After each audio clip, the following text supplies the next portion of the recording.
Hey, what's up, Sonic Academy? P-LASK here. I make music and sounds as P-LASK. And today I'll be taking you through how to make the bass sound from John Summit's amazing remix of I Remember by deadmau5 and Kaskade. So for this sound, we'll be using Anna 2. It's a fairly straightforward sound. You could recreate it on just about any synthesizer that does subtractive synthesis. We'll go through the MIDI pattern, how to recreate the rhythm and the melodic pattern that the bass line plays. We'll also go through step-by-step how to create the sound, going through the oscillator settings, the filter settings. We'll add a couple of effects onto it, just all internally within the synth. And without further ado, let's get right into the sound. So let's start by taking a listen to the song. This is the beginning of the second drop chorus of the song, and this is where the bass in question comes in. So we'll take a listen from here.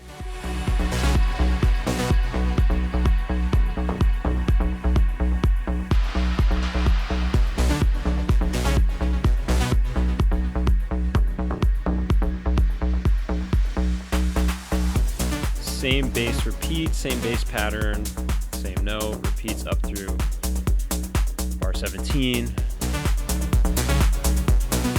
And then the bass line starts to change here to follow the chord progression, which I've mimicked in the MIDI, as we'll see in a minute. And we had to color the clip red in honor of deadmau5's big red mouse helmet.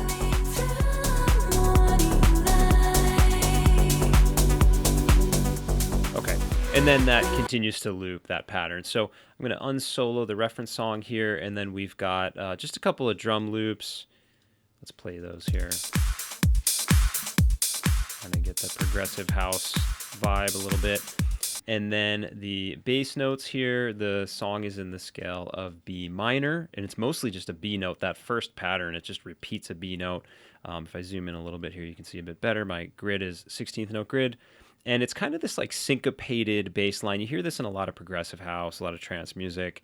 So if you want to take a look at that and just kind of see rhythmically how that works and how it kind of works around the kick, it's the same pattern every bar. So if we zoom in on the first bar here, keep my grid at a 16th note, you can see. Now I did play this in by hand, but I used the record quantization. So all the notes are starting right on the grid, but you can see some of the notes are a little bit longer than others. The velocities are a little bit different here and there, and that's going to come into play. So that's why I decided to play it in by hand. And then over here where the bass line changes and it follows the chord progression, again, we're in B minor. So we're starting on the B, drops down to a D. We go back up to the G, go to F sharp, D, and then we land finally on the G at the end of bars 7 and 8 there. So let's load up Anna 2. I've already got it loaded, and I think I've initialized it. So just hit the initialize button if you haven't already, and here's what we got. Let's bring the bass back in. Brilliant. Okay, so this sound sounds to me like a square wave bass. It's got a very analog feel to it, and it sounds like it's getting filtered by a very steep, like a 24 decibel 4-pole low pass filter. So let's change our oscillator shape here on oscillator 1, and I think we will only need one oscillator for this sound. So we've got our analog list here. I'm going to go with this OB6 sub, which gives me a square wave that's a little bent out of shape. It's a little imperfect. That's going to give us a little bit of analog character to the sound. So let's bring it down. Let's go 2 octaves down, so it's in a nice bass register. Let's go over here to the amp envelope. I'm going to change the amp envelope curve settings to analog. That's just going to adjust the curvature of the attack times, the decay times, and the release time. Let's bring our sustain level all the way down because we want this to be kind of a punchy, plucky sound. And we'll start to bring the decay down a bit. Not too short. Maybe like 1 second, just shy of a second. I'm going to turn the attack time up just a little bit to prevent any sort of clicking at the beginning of each note. And because it is a bass sound, I'm going to go down here to our voicing settings. I'm going to turn the mono button on. That means we can only hit 1 note at a time. And I'm going to turn the release time up a little bit here, so we don't want any notes to be overlapping. Maybe like 0.2829, 0.3 seconds. Yeah, let's try that. We may mess around with that. And then down here below the actual amp envelope, we have a velocity knob. Now this is determining how much the velocity of the notes is going to impact the volume. So a little bit of this is going to help just make the bass line feel a little bit more dynamic, where certain notes where I played higher velocities are going to be just a little bit louder, like this note here, than other notes where I played lower velocities, like maybe this note right here. So it's a very subtle thing, but it'll make the bass line feel a little bit more dynamic. And we'll do the same thing here. We're going to be using the filter envelope in a minute, but already I know I'm going to use this. We're going to turn the velocity setting up there. I'm probably going to go a little higher with that too. So yeah, let's start to filter the sound. We want it to go through a low pass filter. Now, according to our oscillator settings, our filter mix control is already defaulted to go to filter 1. So let's use filter 1. I'm going to bypass any of this filter master control stuff. So I'm going to take this cutoff dial all the way down. We'll leave the resonance down there. We're just going to focus on the cutoff and the resonance here on filter 1. So let's use a low pass filter. Now you can use pretty much all of these low pass filters in the analog folder here will work. I'm actually going to go to the other folder and I'm going to select the 4-pole vintage. That's going to be a low pass filter. But if you want to experiment, try out some of the ones in the analog folder. The Roland and the Moog ones are particularly good for this sound, I found. But yeah, let's go with that 4-pole vintage. And let's bring our cutoff down a little bit more. We can barely hear anything, right? So what we're going to need to do is start to use this filter envelope. This is hardwired to modulate the filter cutoff to kind of sweep it up and down. So I want to have kind of similar settings here to what we have in our amp envelope. So we'll keep the sustain all the way down. Let's make the attack as fast as it'll go. It's already down there where it needs to be. Let's make the release a bit shorter here. And then the decay maybe a little bit shorter too. We may have to play around with the decay. Now, to get this envelope to start modulating the cutoff, all we need to do is take this envelope modulation amount dial here and just turn that up. If we turn it up to the right, it means that our cutoff is starting where we set it. And then during the attack time here, it's going to sweep the cutoff up.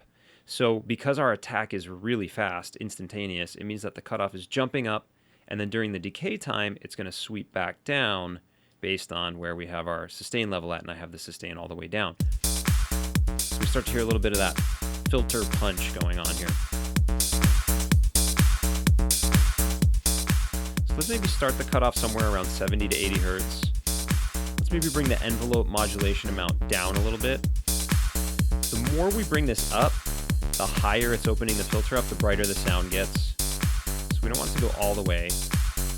We want it to stay kind of low, so it stays bassy. Let's also change the envelope slope here to analog like we had on our amp envelope. Tighten up this decay a little bit. Not bad. Let's bring the volume of oscillator A up. We've got headroom to work with here. We're already getting pretty close. Let's take the filter drive, which will increase the volume of the oscillator going into the filter and distort the signal a little bit. Let's turn that up a bit.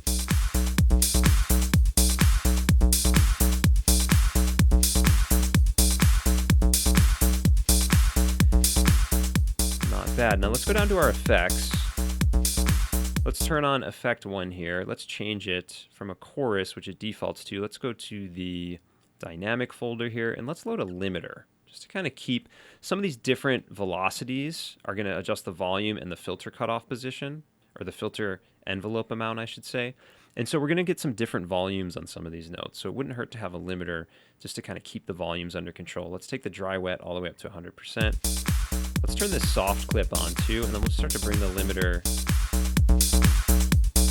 threshold down a little bit. Get a little bit of gain reduction. Adds a little bit of volume gain and power to our signal as well.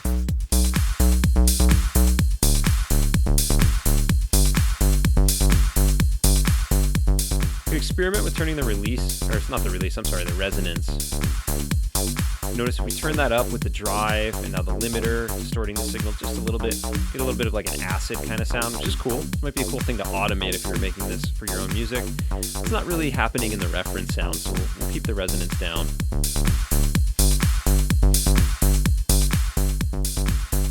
Sounding pretty good, but if you listen to the reference, there's also this kind of spaciness in the sound, and I think that's coming from a delay effect. So let's go over here. We have 2 send effects. Send 1 is already set up for a delay, so we'll turn that on.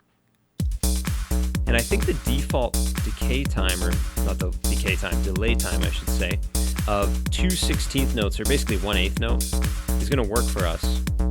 Let's maybe turn the feedback down a little bit. The feedback has to do with how many repeats of the sound we'll hear. Don't want to hear too many.